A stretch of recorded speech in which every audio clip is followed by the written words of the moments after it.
Buen día.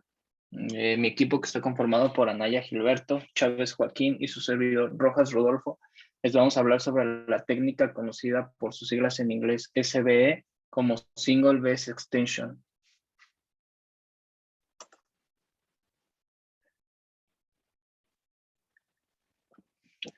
Tenemos que la técnica de extensión de base única, o por sus siglas en inglés SBE, es un método para determinar la identidad de una base de nucleótido en una posición específica a lo largo de un ácido nucleico. Tenemos que este método permite la tipificación simultánea de 1 a más de 30 polimorfismos de un solo nucleótido, o también conocidos como SNP, dispersos en todo el genoma del organismo. El método SBE se basa en una amplificación inicial por PCR multiplex de fragmentos que pueden ser pequeños, alrededor de 50 pares de bases, siempre y cuando el polimorfismo de un solo nucleótido o SNP objetivo esté incluido en el amplicón. Después de que se ha realizado la amplificación multiplex de PCR, el producto de reacción se purifica para eliminar los cebadores de PCR no incorporados y los de NTP. Posteriormente, se puede hacer el empleo de un kit de reactivos, por ejemplo, el Snapshot 1, el cual contiene tampón, polimerasa y didesoxinucleótidos marcados fluorescentemente con un colorante por cada nucleótido. Durante el ciclo térmico, el cebador SBE se une al amplicón de PCR y se incorpora el DNTP apropiado en el sitio SNP. La longitud total de los cebadores SBE puede variar de 20 a 80 nucleótidos. Después de la reacción SBE, las muestras se purifican aún más para eliminar los de DNTP no incorporados que interferirían con el análisis de datos, para finalmente cargarlos en un instrumento de electroforesis capilar. En este ejemplo que se observa en la imagen, los objetivos son 4 loci diploides, de los cuales los 3 primeros, de izquierda a derecha, son homocigotos, y el cuarto, que es el más grande, es un heterocigoto para guanina-adenina. Aquí se debe de tener en cuenta que la migración de los cebadores SBE se ve afectada por el tinte específico unido por el nucleótido incorporado. Es por eso que los dos alelos, aunque tienen el mismo número de bases, exhiben diferente movilidad electroforética y aparecen como dos picos separados. Entonces, como resumen de la metodología de esta técnica, se tiene que primero se comienza con la amplificación, en donde el primer paso de esta etapa es obtener la muestra de ADN. A continuación se hace el PCR multiplex para que posteriormente se realice la digestión EXO1-SAP. La siguiente etapa es la extensión del primer. El primer paso es agregar los primers SBE y el kit Snapshot. Después ya se realiza la reacción multiplex de extensión de una base única. Y el paso final de la etapa es hacer el tratamiento SAF para tratar los DNTP no incorporados. La etapa final es la de análisis, la cual conlleva preparar la muestra para correrla en una electroforesis capilar. Aquí las moléculas se detectan como picos fluorescentes a medida que pasan por el detector, para finalmente generar un electroferograma, que es un gráfico de la respuesta del detector versus el tiempo. Bueno, entre las aplicaciones que se le dan a la técnica de extensión de base única, encontramos los análisis de ligamiento genético, que básicamente consisten en rastrear ciertos patrones que son conocidos en algunas enfermedades, esto en pacientes en los que se sabe que podrían tener un alto riesgo de desarrollar alguna enfermedad. Entonces, bueno, de forma más específica, en estos estudios se localizan los genes que son causantes de la enfermedad, y dentro de estos genes se identifican marcadores genéticos que tienen una ubicación conocida en el cromosoma. En este caso, los polimorfismos de nucleótido único son los principales marcadores que se identifican mediante la técnica de extensión de base única. Y pues esto es de gran ayuda para saber si un paciente es propenso a desarrollar la enfermedad, ya que pues estos marcadores son heredados junto con el rasgo fenotípico de la enfermedad en cuestión.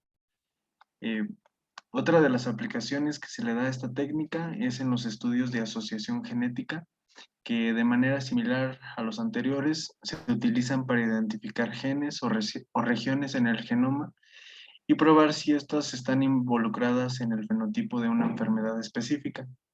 Para este tipo de estudios, generalmente se comparan genotipos de dos grupos de individuos, que comúnmente son personas que cuentan con la enfermedad y personas sanas que funcionan como controles. Bueno, en estos estudios se realiza una asociación genética en donde se identifica si un polimorfismo se encuentra con más frecuencia en los casos con enfermedad o en las personas que funcionan como control.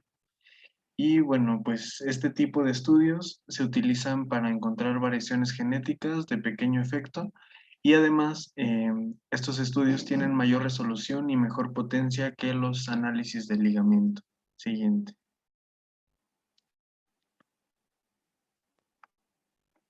Eh, Otra de las áreas de aplicación es la farmacogenética, la cual se enfoca en estudiar la forma en la que los genes de una persona van a influir en la respuesta de dicha persona a los medicamentos que se le suministran.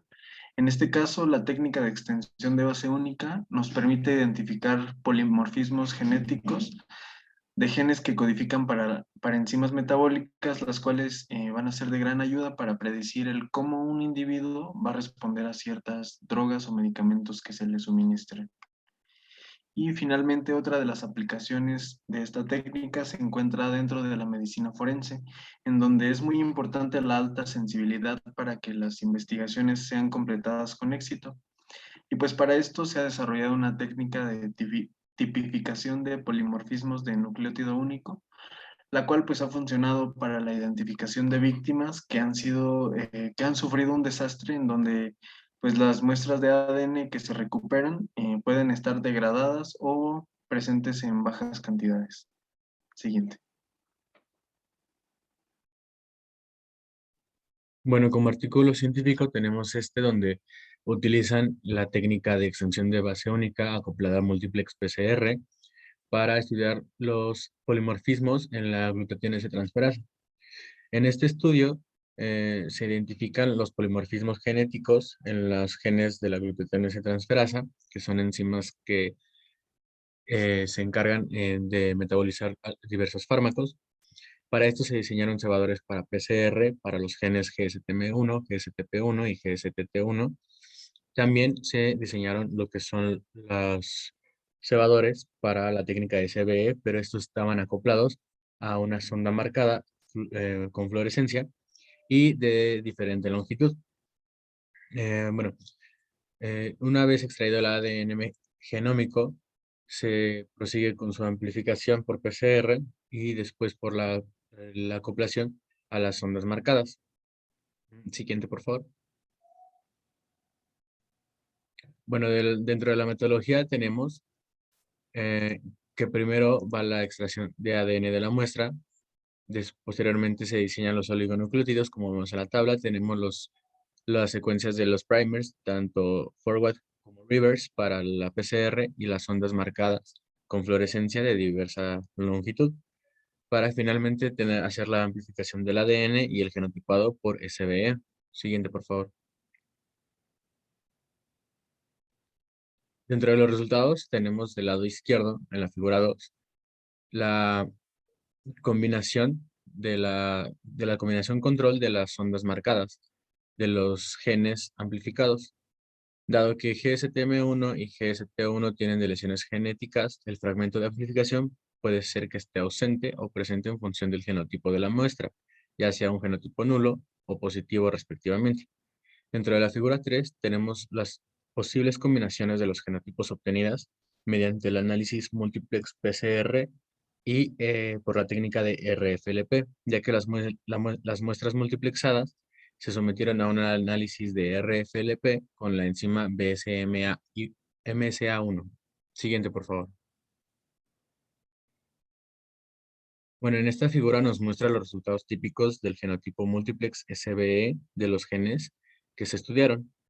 También muestra lo que es la discriminación de las ondas por tamaño, de acuerdo a las etiquetas que se hicieron anteriormente. Las deleciones las vamos a identificar por la ausencia de la banda que corresponde a dicho gen. La diferencia entre la figura 4A y la 4B es la eliminación de la señal azul, ya que esta permite identificar a los heterocigotos GSTP1. Bueno, dentro de la tabla 2 tenemos la comparación de los genotipos obtenidos por dichas metodologías para cada individuo. Siguiente, por favor. Como conclusión, tenemos que los resultados que se presentaron son un método preciso para el genotipado de los genéticos, con alta sensibilidad, alta reproducibilidad y fidelidad, ya que conducen al mismo genotipo que la metodología con RFLP. Además, se sabe que la SBE permite la genotipificación de los diferentes loci genéticos en un solo tubo de reacción, por lo que aumenta el rendimiento global de la genotipificación. Y la SBE se utiliza con éxito de manera simultánea para estudiar los polimorfismos de un solo nucleótido, como en el caso de la GSTP1, y de las deleciones génicas, como los genes de GSTM1 y GSTT1, con la diferenciación entre individuos homocigotos y heterocigotos. Y eso sería de todo por nuestra parte.